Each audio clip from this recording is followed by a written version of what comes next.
Okay, so since StreamYard won't let me play my actual video intro, this is your intro. Hello, everyone. My name is Ryan Cam.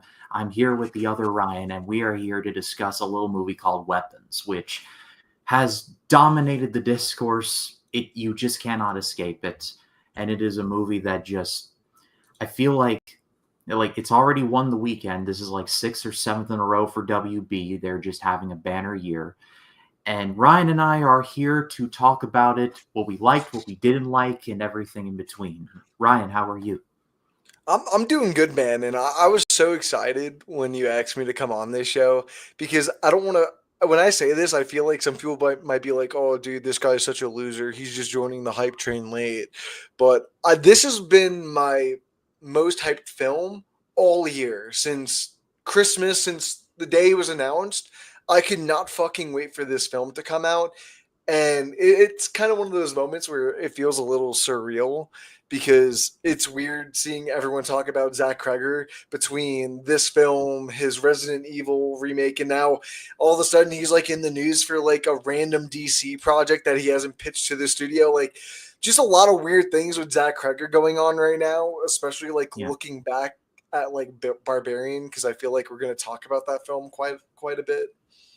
I mean, Zach Kreger's only made two movies, period, and I feel like Barbarians, it's inevitably going to come up. So I'm sure we will get to that. But before we go into it, as if the title of this stream wasn't a giveaway, this is a spoiler warning. We're talking about everything in this movie, and I think the other Ryan and I can agree. If you're going to see this movie, see it.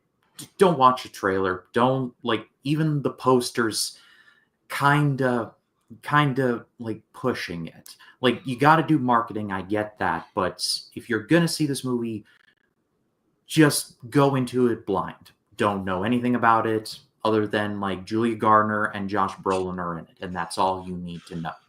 But we're going to be talking about everything that happens in this movie, like twists, turns, the whole nine. So if you don't want it spoiled for you, please respectfully leave now. Go see the movie, come back and watch the replay of this. You won't hurt my feelings.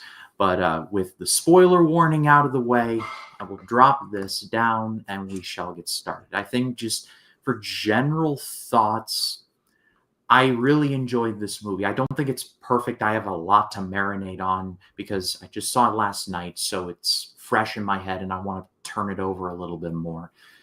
But I think Zach Kreger, generally speaking, as a director, is 2 for 2. Again, movie's not perfect, but I think generally he's done a very, very good job. I was very excited for this. I think largely he succeeded. Again, not perfect, got issues, but it doesn't deter my love of it doesn't deter the stuff that I love in the movie, if that makes any sense at all. I'm tripping over my words tonight. No, I think it makes a lot of sense because I think Zach Kreger is a unique person to speak about right now outside of like all of those other projects outside of Weapons I just described, because just his like tour de force onto the scene with Barbarian was honestly one of the craziest film experiences of my life. I don't know how many people like actually experience that film without actually knowing a single thing about it. And I kind of feel like I was part of that lucky batch. Dude, I didn't even know there was a trailer for the movie when I saw it. And I just I walked didn't. in. I just saw I saw the poster and I saw what's his name was in it, the guy who played Pennywise. And I'm like, oh yeah, this seems really Bill good. Skarsgård. Yeah, Bill Skarsgård. I'm like, damn, this can be really interesting. And then I don't think Weapons does to the extent what Barbarian does by totally flipping the script on its like 180ing itself, and like I don't think the marketing for Weapons totally like spoils it or ruins it like Barbarian does, because Barbarian just takes like such a wild twist in that film that I don't even Yeah. like. I think that was like my ultimate problem with like this film is I I don't think it met my expectations because my expectations were so high coming out of Barbarian. I agree. And my thoughts on Barbarian, just really quick. I went into it just as blind as you. Like I saw the poster, I'm like, what is this? And then I looked up a bit of the plot, and I'm like, is the street named Barbarian? Like, is there someone that's nicknamed Barbarian? There's not even a actual like No Norse or like sense. mythical barbarian in this. It's it's so crazy. It's like the people under the stairs, the Wes Craven movie. It's like naming it after the name of the street in that movie. Like Yeah. it's like sure, but it's like burying the lead a little bit.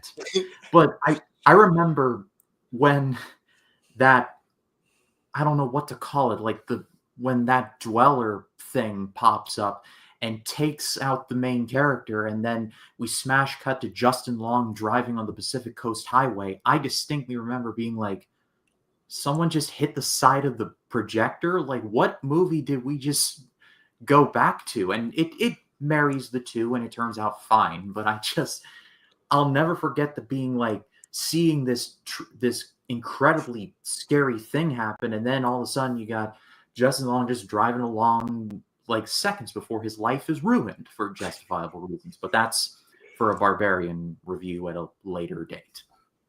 Well, it's just so crazy because the tone of that film changes so drastically and it catches you off guard no matter how many times you watch it.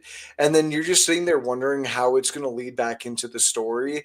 And it does it really well without spoiling the film.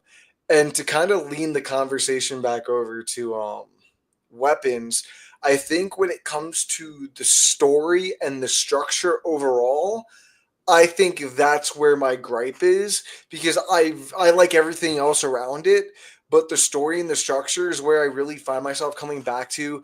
And I remember I texted you right after I got out this morning, and like you just saw how many questions I had about the film and the logic Mm-hmm. of everything Yeah. that they were setting up, and that's why I felt unsatisfied coming out of this, and I think that's where my disappointment lies, but it's still like a really great film, and like I think that's going to reflect it in my score.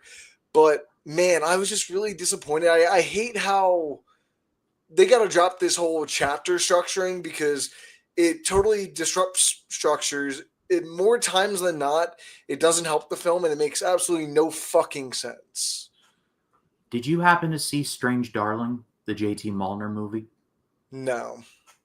Well, it has a similar structure. That's why I ask, and I liked it. It's very good, but it tells the story basically out of order, and so it's like it tells like it's a 6 chapter movie, but it's told chapters 4, 2, 3, and then oh shoot, I forgot the order, but it's told out of order. And so when you said that, I'm like, this is literally Strange Darling. Like it's told in 6 chapters, but the chapters are spread out. It's like the Pulp Fiction method where the story's told out of order. And Yeah. what the other Ryan is referring to in regards to weapons is that the movie almost feels like an anthology film almost, where there's a wraparound event, and then there's like 4 or 5 separate stories that are attempted to like cohesively come together. And I I was fully invested in Julia Garner's character, liked her a lot, and Josh Brolin liked him quite a bit as well. Those were the two that I legitimately was like, why couldn't it just have been about them? Like Alden Ehrenreich is also in the movie as a cop. There's a junkie character named James who is played by Austin Abrams. His performance was fine, but his story I liked the least. And we can break each one down individually if you want to. But at a certain point, I was like, wait, we're following the junkie now? Like what are we doing? like like like it Yeah. just felt very there was it like I get it, the multiple perspectives, but I'm like it was just a weird direction. I guess that's It, my I period just at think the it's end of it. interesting because they set it up to be different than how it turns out to be. Is like you were Yeah. saying how Julia Gardner's Justine and Archer Josh Brolin are like the two, like they're the two leads, and like that's how the film is centering them. And then for the next 45 minutes, the center of the film, you're watching these two solo stories of how Paul and James interact with the story, but then also principal played by BD Wong, Marcus, like those three stories, it feels like they're just simply there to reveal plot points to the audience rather than actually like drawing out the story and letting us discover what's going on with the children, like with Julia Gardner and Josh Brolin. And the movie just kind of takes like a little bit of a halt because mostly everything that happens in Paul, Marcus, and James' story is almost irrelevant outside of the stuff that happens with the house. And that really disappoints me because with Justine and Paul, I think there's a lot of meat on the bone there with them clearly having a past relationship, and they clearly had a bad relationship that had to do with them sharing alcohol and them both being alcoholics. Like they constantly refer to it, and then he cheats on his wife that he lied to Julia Gardner's character about. Like there's so much deeper stuff that they never go into for it to lead to just like a boring, he's controlled trying to kill her at the end with no real emotional stakes.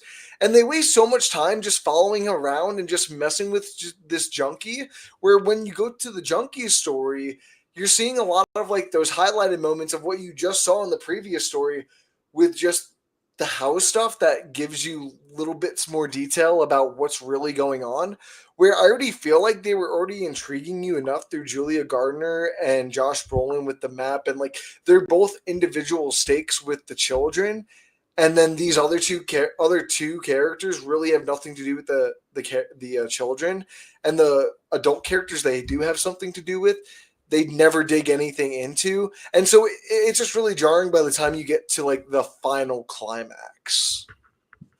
To bounce on what you were saying about Julia Garner, I feel like there was supposed to be more with her. Like, for example, they touch on BD Wong's character touches on the fact that she was.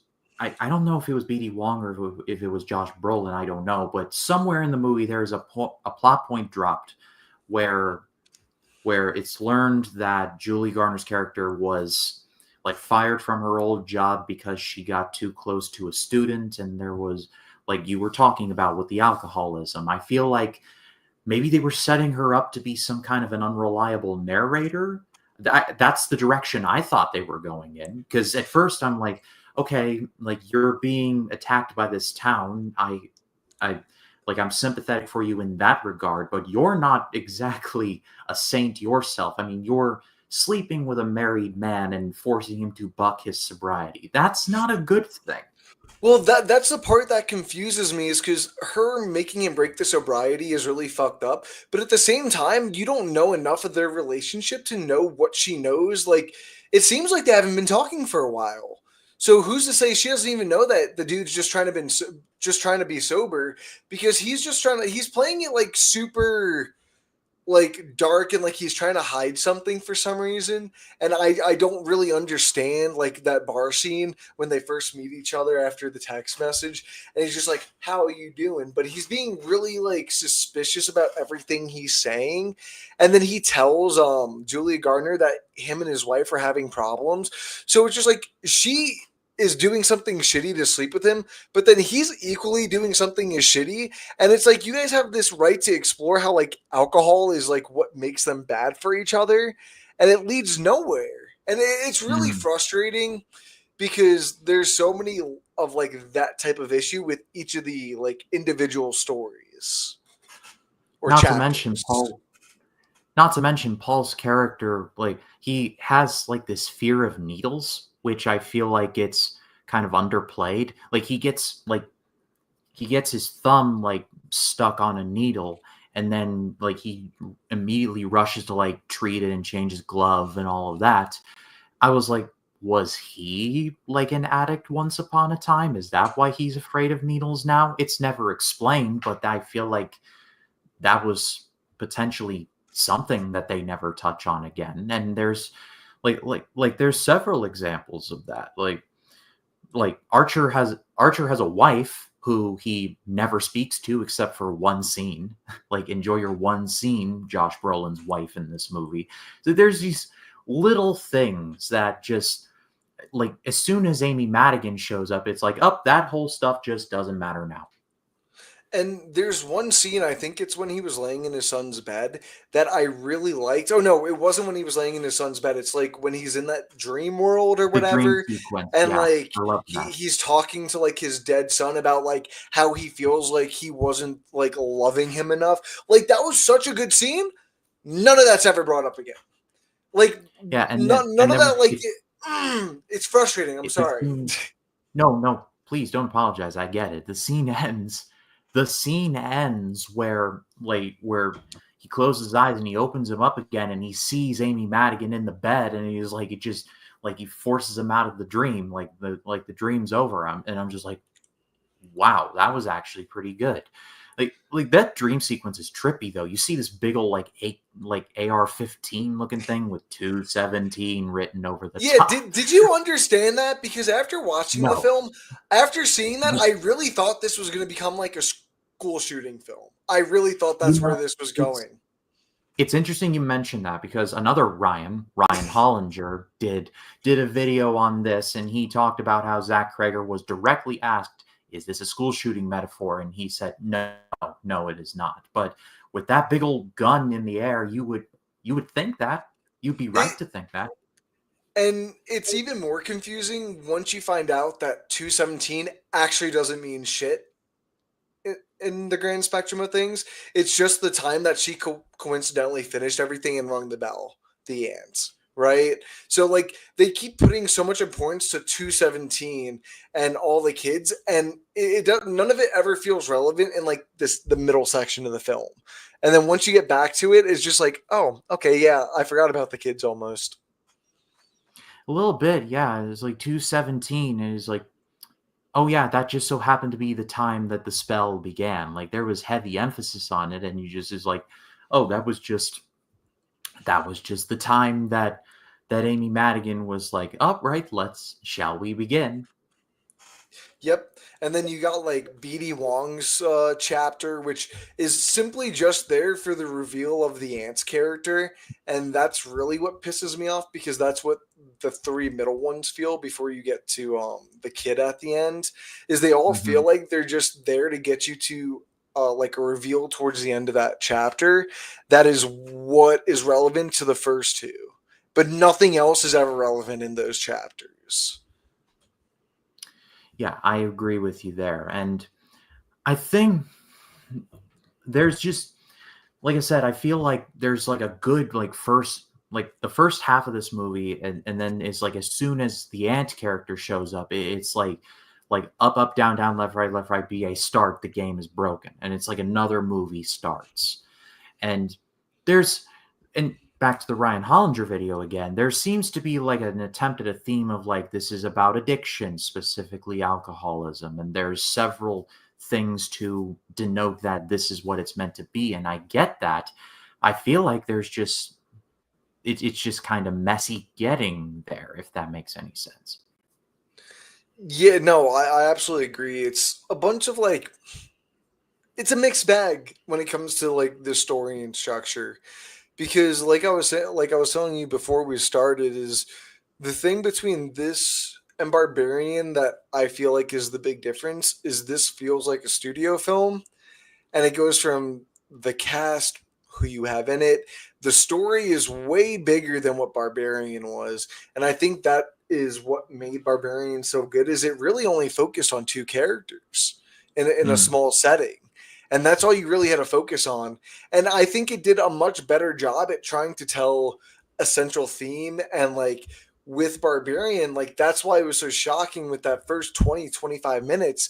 The film is misleading you about what the film is ultimately about like women not feeling safe in a neighborhood by themselves in a house, or like sharing an Airbnb with someone that they don't know, like scenarios that they're put in that they don't need to be put in those cases. And that's what like the film sells itself on in those first 25 minutes. And then you're like, wait a second, this guy's actually not a piece of shit. And like it subverts the expectation of like not every film about it has to end with the guy actually turning out to be that way. And the guy's actually just a nice guy who's trying not to be this weird, creepy dude in this obviously weird, creepy setting. And then he gets murdered. You Yeah. know, like that's what's so good about that film. And this Weapons doesn't have any of that. And when it gets to it, like I said, with the alcoholism, the father not being able to love his son enough until like he disappears, like there's traces of it, but it feels like there's too many things that have to go on for him to like focus on any of them enough, or even at all, really. I want to I want to bring up the character Aaron because I feel like that might be lost in the sauce here. I think Aaron is actually a pretty good part of the movie, and I think that it's genuinely creepy seeing it from his perspective of like seeing his aunt show up, seeing his parents just sitting there. The stuff with the forks, I thought that was actually pretty unsettling. And then just the knowledge of like he has to go to school, buy all this soup, come back home, feed his parents, feed the children, feed the kid that was bullying him before all of this started. I feel like there's like 4 or 5 decent movies in this like one, if you really think Yeah, about it. If the whole movie was about Aaron, I would have been there like day one. Because I think not only did the actor do a good job, but I just think there's a lot of darkness in there that I feel like doesn't really get explored a lot, but I feel like there's something there that I feel like will get swept away. And I hope that doesn't happen, but I feel like it might happen. I kind of feel that towards like a lot of things in this film.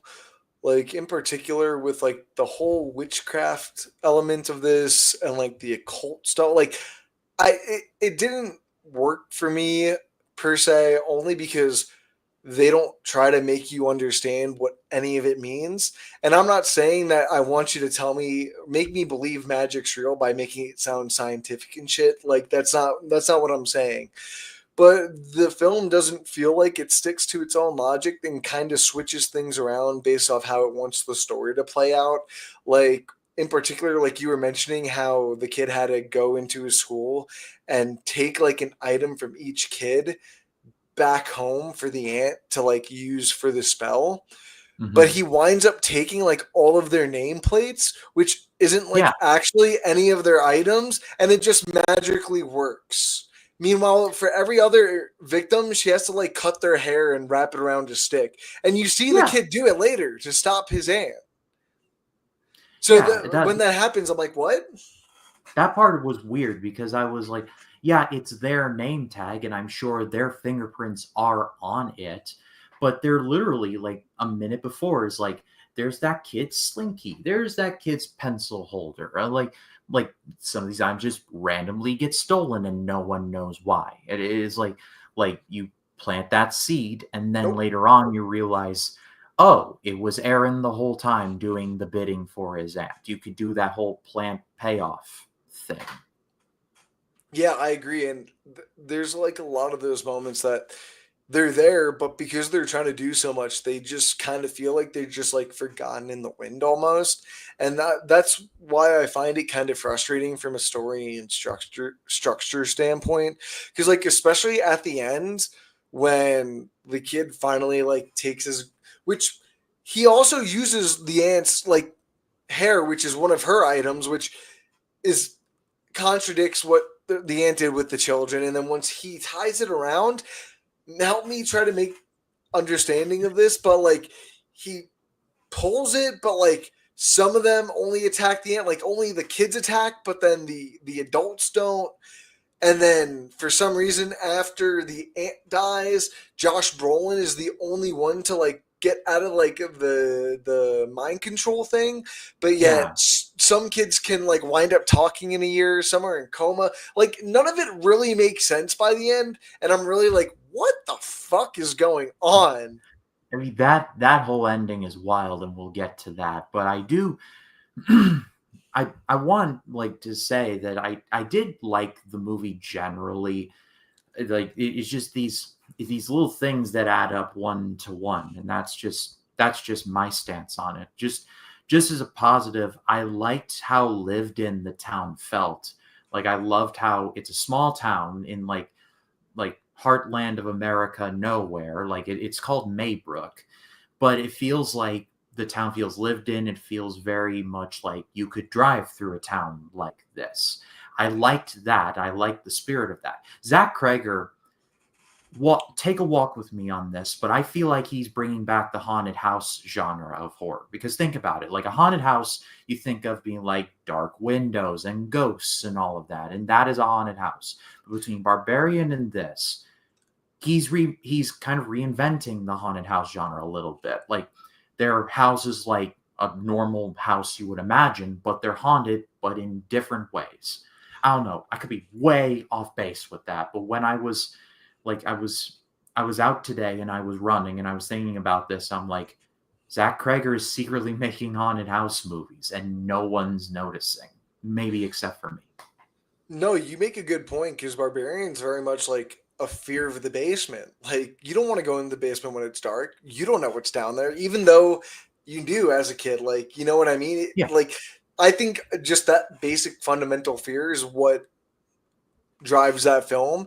And then like you were saying, Weapons is very much a haunted house film.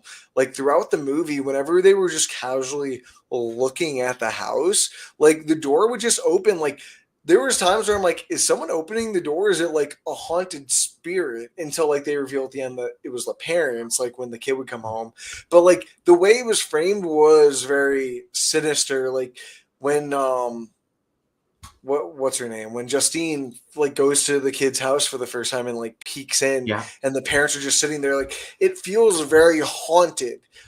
Yeah. So that's what the great thing is about this film is I don't know how I'll feel about it on rewatch, but it does a really good job at having you question what is truly going on. And like I said, I don't fully think it worked for me, but I enjoy that the film was able to do it. And it had you hooked rather than, oh man, I figured that out 20 minutes in, or like, man, that was the killer. I figured it out. Like, Zach Krager did a really good job at doing that. And he did that in Barbarian as well. Yeah, and I also want to say Amy Madigan, in terms of acting, I think she was my favorite overall just actor in the movie because I did not recognize her at first. Like as soon as she walked in on screen, I'm like, who is this? Like she looked like I don't know what. For a second, I'm like, and this is gonna sound so strange. She looked like Marilyn Manson wearing an orange wig. Like I don't know. Yeah. Sounded really off with that one, but it just that's what it looked like. And then as soon as you see her show up at the house, and then you see like bewitching the parents, and you see her with the wig off, and you see her like you look at her face, and you're like, and I was like, that's Shanice from Uncle Buck. That's Amy Madigan. And I know she was in Field of Dreams and a bunch of other things. She'll always be Shanice from Uncle Buck to me. But she's terrifying in this movie, and I'll die on that hill because she just has an genuinely unsettling nature about her. I didn't know Amy Madigan had this in her, but she brought it. It's funny, before this, you brought up Longlegs, and Longlegs was the first thing I thought of when she came up on screen. I'm like, oh my god, this is literally the female equivalent to Nick Cage. That's what I was thinking the whole time. You know what? Yeah, you're not far off with that one. I mean, they're covered in like white powdered makeup. Powdered makeup, yes. They talk in high-pitched tones, they're genuinely unsettling. So they have yeah, these really big smiles. Like it's really creepy. Make you really uncomfortable, like something out of a Smile movie or something. But the thing with her character is, I don't understand like who or what she was for me to ever really fear her, because it felt like times she was just like a typical witch doctor. But then you think about it earlier when you're in the Junkies chapter of the story, she's just like randomly popping up in the woods. So is she like supernatural outside of being a witch doctor? Like what is like her role? Like who is she? And that's who I'm really asking. I get what you're saying. I feel like it's scarier not knowing. I feel like, but then she pops up in Josh Brolin's dream as well. It feels like she can do an infinite amount of things, and that's where I draw the line. Is like I don't feel like someone who can do anything is really scary. She doesn't have I much of a limitation in my head. I'm gonna disagree ever so slightly. I see where you're coming from, but I genuinely found her unsettling. But I can see where you're coming from, and I do understand what you're trying to say. I just think generally she just was very like off-putting by design, I Yeah. imagine. But I just feel like generally I thought she did just a really great job. And then, I mean, I mean, no time like the present. Let's just get to the ending because you touched on it. Everything's going down. Like Aaron is running away from his parents. Like Justine is getting choked out by a bewitched archer. Is like seems like darkest timeline. Aaron grabs Aunt Gladys's wig, grabs a hair off of it, does the thing, breaks the stick. She goes, "Oh no!" And then, just sure enough, all the kids bum rush out of the basement and chase after her. And Maul I don't her. know I don't know if you or whoever's watching has ever seen The Fresh Prince of Bel-Air, but there's a scene in a later season episode where Carlton learns a piece of bad news and runs throughout the house, runs through several like pieces of the studio lot, through the studio audience, and the entire time he's like, "Yo, God, oh no, no, no, say it ain't so, no." I didn't mean to think of this, but as Amy Mackey was running with these kids behind her, I thought of that mixed in with the door smashing and just the general chaos of the ending of The Evil Dead, the original, the one where the unseen force is running throughout the cabin chasing after Ash Williams. I thought, like, this ending's going to make or break the movie for some people. I think they're going to be like, okay, this is just too much, I don't like it. But then they're going to be like, it's the right kind of chaos for me. I can see both points of view, but I just, like, when it was over, I'm just like, that what was the Well, planning stage like? Like, I, Amy, you're going to run for your life and these kids are going to run after you. I think the issue with it really is though, is like in theory, it's a cool idea, and it's probably one of my favorite kills this year, like practically and like what they do. But the way it's edited is like almost like a screwball comedy, and that's the issue I think with it is it just totally takes you out of what the rest of the movie was. And the movie did have like some laughs and stuff, and like this is my problem with Hmm. the third act is like it just totally shifts to like more 60% comedy and then 40% horror, where it was like 80-20, where they were like making jokes as in like light of the situation, like the stoner dude or like the crackhead was like making jokes like, oh man, I must be like really fucked up. Like that's where the film was. But then this like just totally takes it up 100 notch between the music, the way it's all played out. Like even when Josh Brolin's Archer's walking through the houses, the families are even acting extra. Like all these goddamn kids just ran through my fucking house, just leaving all this shit all over the floor. And They it makes were. you think like, what?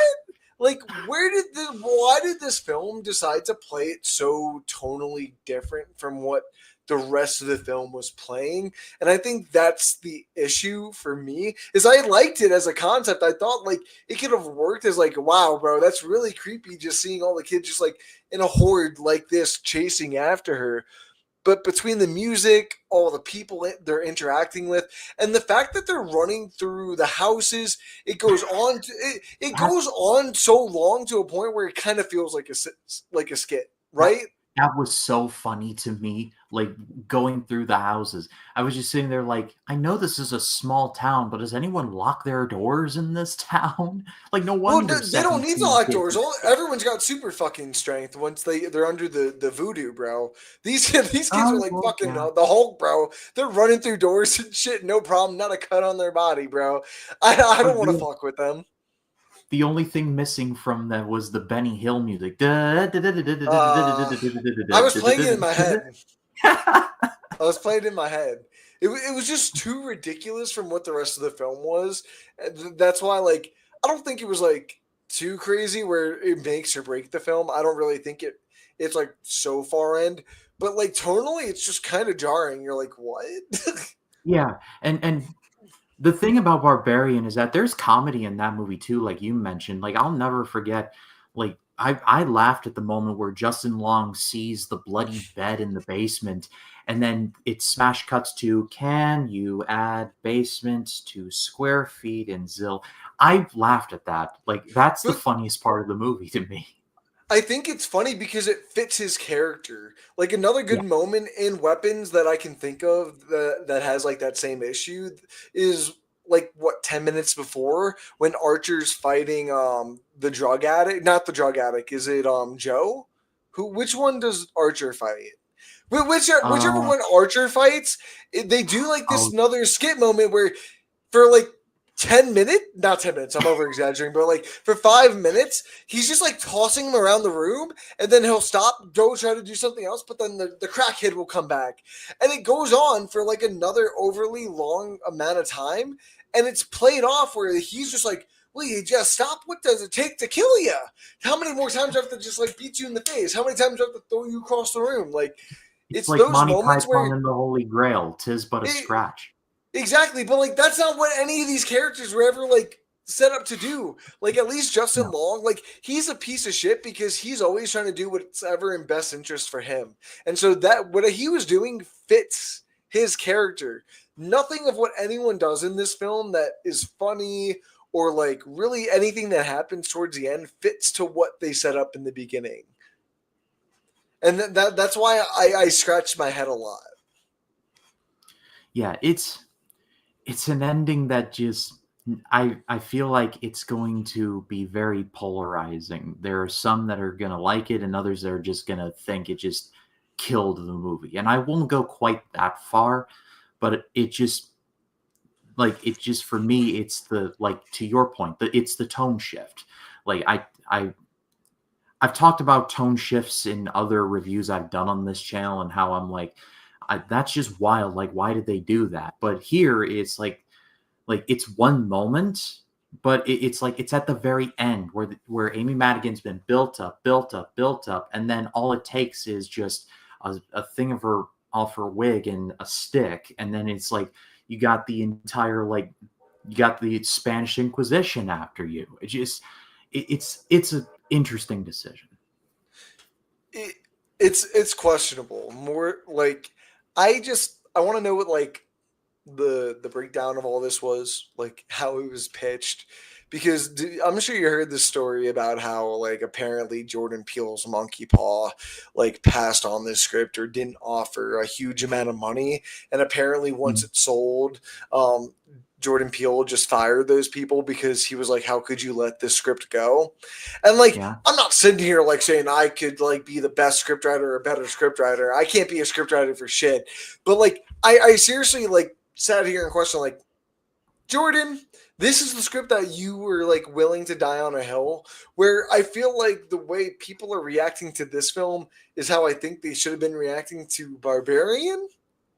Like that's where I'm more confused with the way everyone is like viewing this film and reacting to it socially. Yeah, and I mean, will the jury is still out on Monkey Paw's next movie, Him, which, by the way, I finally saw the trailer attached to this one. That trailer looked so good. Like, I had I'm, no idea Marlon Wayans had that in him.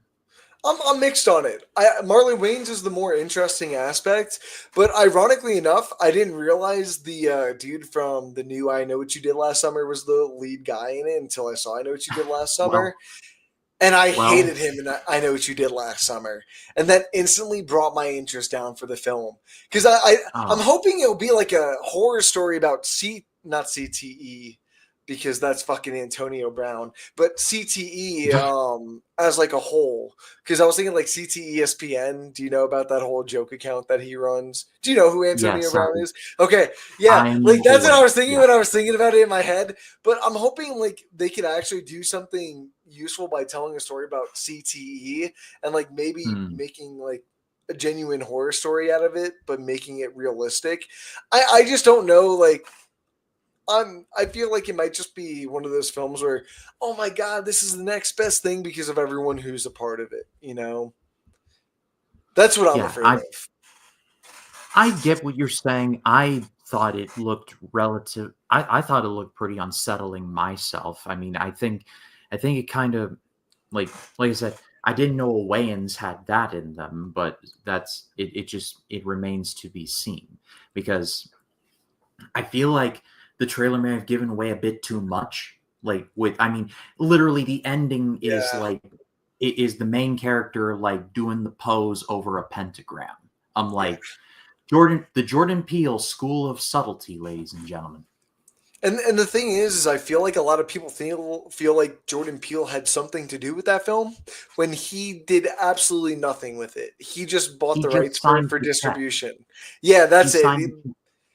Exactly. So when I go into it, like I want to know, like I'm thinking in the back of my head that he actually had nothing to do with the story, characters, like nothing like in terms of what Us was, like all of that. So that's what I think a lot of people need to think about when watching it, because I feel like the conversation around the film is going to get distorted pretty fast, where it's like Mm, Jordan Peele just came out with this new banger, where it's just like Jordan Peele didn't come out with it.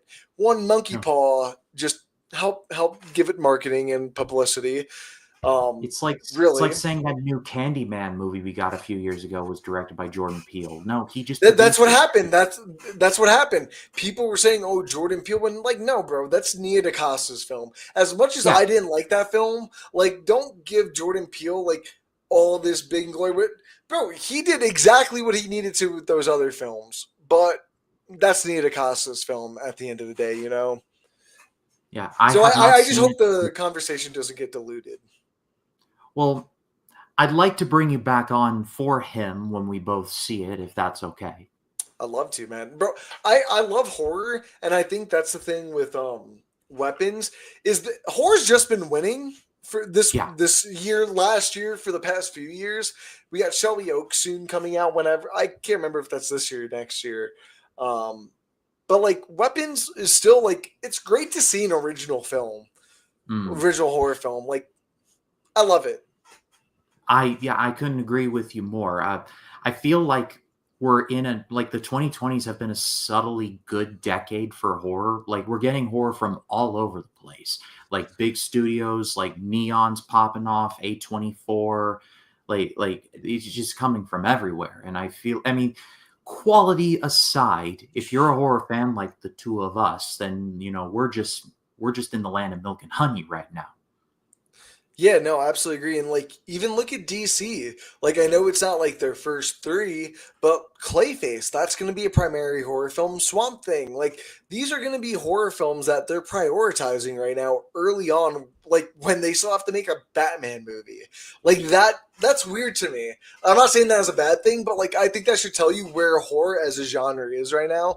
That I think James Gunn is willing to make that part of the start for his universe with Mm, gods and monsters. You know, I mean, Marvel even started to do it a little bit with Werewolf by Night. Like, yeah, I I mean, we feel don't like even want to talk about that Blade movie, but I feel like it's only going to get bigger though, because I feel like, and I'm not going to get into the superhero discourse. That's not why we're here. I feel like the superhero stuff is it's kind of slowly dying off a bit. And I feel like horror is going to take its place. And I'm not an insider. I'm not an expert, but I'm just looking just like at what's out there. And I feel like there's going to be a change. Whereas like in the 2010s, it was all MCU, DCU. Now it's going to be like horror from all over the place, just as a general like subgenre, because I feel like for a lot of reasons, in just in terms of you can tell more stories in that genre. They're relatively cheaper to make because you hear all these horror stories about how these movies are losing money left, right, and center. I feel like I feel like economically that's where it's going to go. And again, I am far from an expert, so I'm I'm spitballing here. I'm just and like Ryan's in the industry, so he's probably being like you are talking out of your ass right now. But I'm just talking about what I think about, I guess. no, I agree with your points, and I think it's really interesting because I don't know if this is going to be like a bold or far fetched statement. on the topic of weapons, but I think Zach Kreger is like the new frontier of whatever horror is and whatever it's going to be. I think Blumhouse tried to, and spoiler alert, I think they failed tremendously. I hate new Blumhouse. I hate everything that they do. I don't understand everything that they're making. I want them to stop on their tracks. The only thing that does look good is Black Phone 2, ironically enough, because I wasn't the biggest fan of the first one, but I like the Freddy Krueger approach that they're taking with it. But like, dude, Zach Kreger is the face of horror, in my opinion, going forward. I think this film is going to get more people to go watch Barbarian, and then more people. Barbarian's just going to get back in the mix, I think, from now on. And that's only going to lead into his next films with that new. I think Resident Evil is his next one, right? Like that. I think that's insane. I'm more scared because it feels like his his career has slowly progressed into bigger studio films. Like, I think with Resident Evil, it's going to tell us two things coming out of that movie. One, whether Resident Evil can actually be made into an actually good live action product. And I'm not even talking about just film. I'm talking about like TV shows too. Like genuinely anything outside of a gaming scope, I think this film will tell us. Two, I think it will tell us what type of filmmaker Zach Kreger is. Is he an indie filmmaker or is he an all-around filmmaker? Because I already know he's an indie filmmaker through Barbarian. He's already proved that. But based off Weapons, I don't know if I'm not saying this is like he's bad with the budget, but like a bigger budget doesn't always mean better films. I mean, you can see that with Marvel past DC. Like there's a lot of movies with a big budget and it doesn't always help. And this Weapons is going to make it back just fine because it's in hindsight not that big of a budget than a lot of other films nowadays, especially even in horror. But I'm just curious between the budget, the audience that Resident Evil has, and I think the audience that he's going to garner, I think it's going to be really interesting. One thing I will say before we close out, give Barbarian a physical media release, you cowards. Yep. Like Arrow Video, Vinegar Syndrome, someone get on that. Because Weapons will make it. There you go. Like, why isn't it not on 4K yet? It's been 3 years, 3 entire human years. Like, what are we doing here? I think that tells you still how under the radar Barbarian went for how big of like a social media craze event it seemed to be, you know? I agree with you 100%. But I think we can call it here, and I think I don't want to speak for you, Ryan, but I feel like Weapons in general has a lot of story problems, but I feel like I'm going to give it like a good rating, but a high good rating on my scale because it nailed the atmosphere. Most of the actors are rock solid, and it genuinely gave me the creeps on more than one occasion. Like you mentioned, the scene where Justine looks through the window and sees the parents, and a couple of other scenes where I'm like, all right, that was actually rather unsettling. And Amy Madigan as well. So it's flawed for sure, but I feel like Zach Kreger is going to do a lot of really good things in the future, and I look forward to seeing what those are. Yeah, no, I think this is the first time where I come out of a film where like the second film of a guy's filmography or a woman's filmography, and I say to myself, you know what, I don't view it as good as their first, but this is still inspiring me for their future because like I was saying with how I think like Zach Kreger is going to be like the voice of horror going forward with everything going on, because I just think he has such a good identity on what he wants to tell through his themes. And like, you could tell like family, parents, those are deep themes with him. And I'm curious to see if he brings those back up with him, like Resident Evil, whatever that DC film he was talking about was, or I even think he's trying to make another original project, but he has themes of family problems that I think I want him to go deeper in because I don't think he's gone too far in, or I don't really know what he's trying to say all around outside of whatever Barbarian was saying. But yeah, he has a style, and you know what? I really think he has his hand on really good direction. And man, he really knows how to make a really unsettling like scene unfold.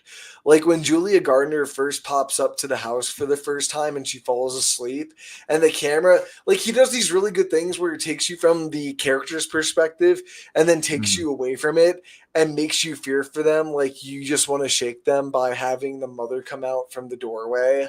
Like that's such a good moment because you don't know what you're expecting she's going to kill her, but no, she's just chopping her hair. And you're like, why? Like it's yeah. those moments that he does really well, and that makes me really optimistic going forward. I just want him to tidy up his writing. You know, that's where my thing comes from. I agree 100%. And it's going to be interesting to see what happens with weapons in week 2 because it seems like it's going to be positive word of mouth. You just never know. I mean, I really liked Fantastic Four First Steps, and that movie dropped 80 entire percent. So that was Yeah, not good. it has no competition either, so I think it's smooth sailing for weapons for the month of August. Like I genuinely think it's going to control August for the rest of the month. I don't Yeah. think Superman or Fantastic Four is going to be even a threat at all. That hurts to say because I think I had higher expectations box office wise for I think Superman met my expectations, but I think Fantastic Four is projecting at like 550 million worldwide, 600. Like I it's a little bit sad, especially like you were saying with that 80% drop, but like you said, it's good for weapons because now it's just going to be a lot of easy sailing for the movie, I think, because there's nothing coming out the rest of this month, right? Well, I'm looking ahead, and next weekend we're getting Nobody 2, which is the Bob Odenkirk movie. That's not a I threat, think though. I think that had such I think it a. I think it looks fun, but at the same time, I get like It doesn't have that's the It doesn't have the weapon type. Like people are gonna go in next yeah, week and be like, okay, you know what?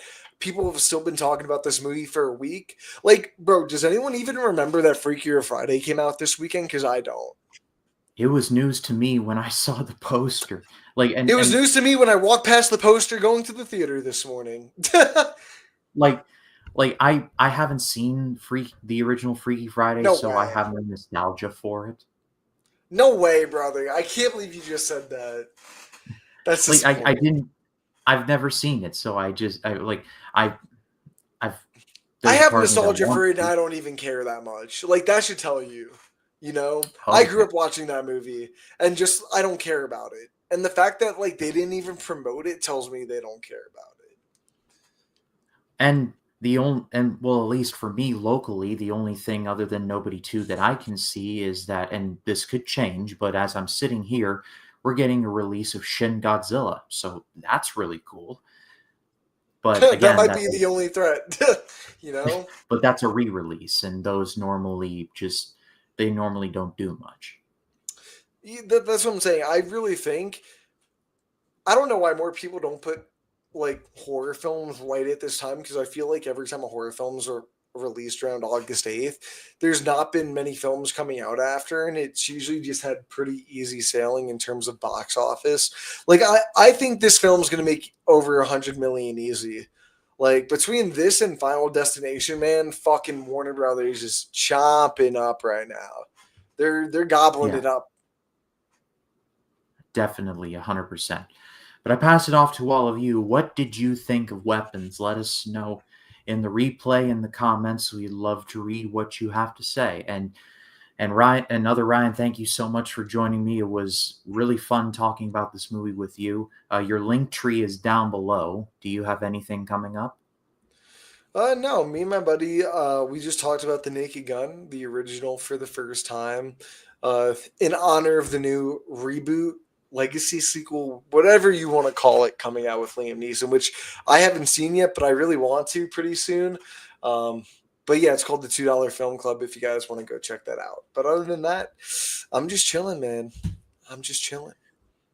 Yep, definitely go give them a follow over there. As far as this channel goes, I will have some Naked Gun content coming very soon, and as well as talking Gotham every Tuesday. Got a lot of things planned for October, November, and I got another like mini series planned. I got plans all day, so stay tuned for all of that and more. But for the other Ryan, my name is Ryan Cam. We will see you all on the next one. You all have a very good night.